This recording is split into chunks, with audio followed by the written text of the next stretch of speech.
Menteri Natalius Pigai, berani nggak Anda sebagai Menteri HAM menentukan siapa-siapa yang perlu dilabeli di jidatnya sebagai pelanggar HAM?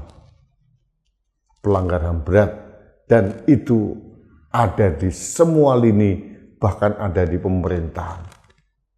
Berani nggak Natalius Pigai bahwa seseorang itu dicap sebagai pelanggar HAM? Kalau berani, saya akan salut kepada Natalius Pigai, bukan hanya sekedar mengurusi masalah-masalah yang tidak perlu dilakukan. Itu komentar saya, itu reaksi saya, dan itu sikap atau standing saya terhadap rencana dari Menteri Pigai untuk membuat tim asesor dalam menentukan siapa yang berhak menjadi aktivis HAM atau bukan. Kita wajib menolak kebijakan yang tidak produktif dan tidak ada manfaatnya buat bangsa dan negara.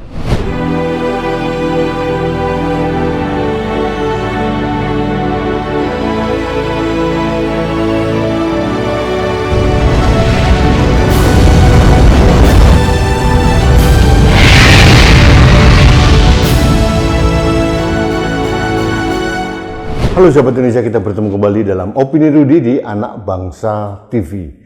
Sahabat Indonesia, beberapa hari yang lalu Menteri HAM Natalius Pigai membuat statement yang menurut saya aneh bin ajaib. Dia mengatakan bahwa negara akan menentukan kriteria dan memutuskan siapa orang yang berhak mendapat gelar atau predikat aktivis HAM. Ini baru terjadi di zaman Pak Prabowo Subianto. Semua serba diatur, sampai aktivis saja itu diatur oleh negara. Kita bingung, karena Natalius Pigai itu kan dasarnya kan aktivis HAM. Siapa yang menentukan dia aktivis HAM atau tidak? Bukan negara juga. Sekarang negara mengkooptasi, menentukan kriteria siapa yang aktivis, siapa yang tidak berdasarkan kriteria oleh negara. Ini bagi saya absurd. Nah, sahabat Indonesia, apakah sebaliknya Menteri HAM juga akan menentukan siapa sosok-sosok yang dianggap pelanggar HAM? Berani nggak dia mengatakan itu? Di pemerintahan Presiden Prabowo banyak orang yang masuk kriteria pelanggar HAM, bahkan pelanggar HAM berat. Natalius Pigai tahu itu. Kalau seorang pelanggar HAM berat terutama, mempunyai uang, mempunyai kekuasaan, mempunyai jaringan, berani nggak seorang Pigai menentukan bahwa dia seorang pelanggar HAM? Ini bagi saya langkah yang tidak produktif dari seorang pejabat negara. Ini bukan kriteria negara demokrasi kalau seorang pejabat sampai masuk mengintervensi siapa yang pantas dijadikan predikat aktivis HAM atau bukan. Karena pasti ada penilaian yang bias. Apalagi nanti tim asesor yang akan dibentuk itu dari kelompok pemerintah semua. Kriteria aktivis HAM ditentukan oleh negara. Saya baru tahu. Dan bagi saya ini tidak masuk akal. Bahkan mungkin ada kecenderungan dia akan melindungi orang juga. Yang saya katakan tadi, berani nggak Pigai menentukan pejabat A atau B itu pelanggar HAM? Kita tahu siapa itu. Jangan sekedar menentukan kriteria itu aktivis HAM atau bukan. Bahkan mengintervensi Komnas HAM, Komnas Perempuan.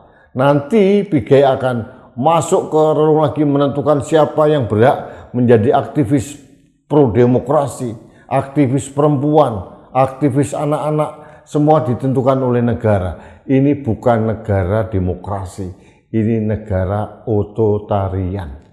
Dan Pigai tidak sadar, dia telah melakukan kekonyolan dengan menggunakan uang negara. Karena apa?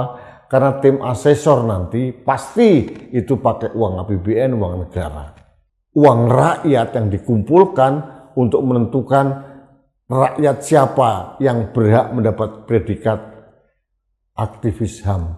Ini absurd dan konyol. Jadi kayaknya kita sebagai kelompok masyarakat sipil harus bersuara dan menolak. Kalau nanti ngotot tetap dilakukan seleksi siapa yang pantas menjadi aktivis HAM atau bukan, kita berhak menolak dan tidak mengakui itu. Karena sudah pasti itu syarat kepentingan dari penguasa. Jadi ini suara penolakan saya kepada negara yang mencoba mengkooptasi semua aktivitas masyarakatnya. Biarkan semua orang menjadi aktivis HAM. Tidak perlu dilabelin aktivis atau bukan, tidak perlu diberikan sertifikat dia aktivis atau bukan. Aktivis itu adalah kegiatan sosial sebagai warga negara. Hampir semua rakyat Indonesia yang berani bersuara menentang ketidakadilan, menentang masalah kemunafikan penguasa, masalah gender, masalah perempuan, masalah anak, masalah pertanahan, itu aktivis. Tidak perlu dilabel-labelin seperti itu. Dan bagi saya ini pekerjaan yang sia-sia, dan menurut saya akhirnya berpikir, jangan-jangan Menteri Natalius Pigai ini memang kekurangan kerjaan. Nggak ada kerjaan bahkan. Karena kita juga aneh gitu. Buat apa negara membuat Kementerian HAM? Sudah ada Komnas HAM yang di-backup dengan undang-undang yang sangat kuat. Buat apa lagi ada Kementerian HAM? Kita hambur-hamburkan dana untuk menteri, kemudian untuk segmen, untuk deputi-deputi. Bagi saya ini adalah kemubajiran yang sangat nyata, dan ternyata terbukti juga output kerjanya juga menentukan kebijakan-kebijakan yang absurd dan aneh-aneh, seperti menentukan siapa yang berhak menyandang gelar aktivis HAM atau bukan.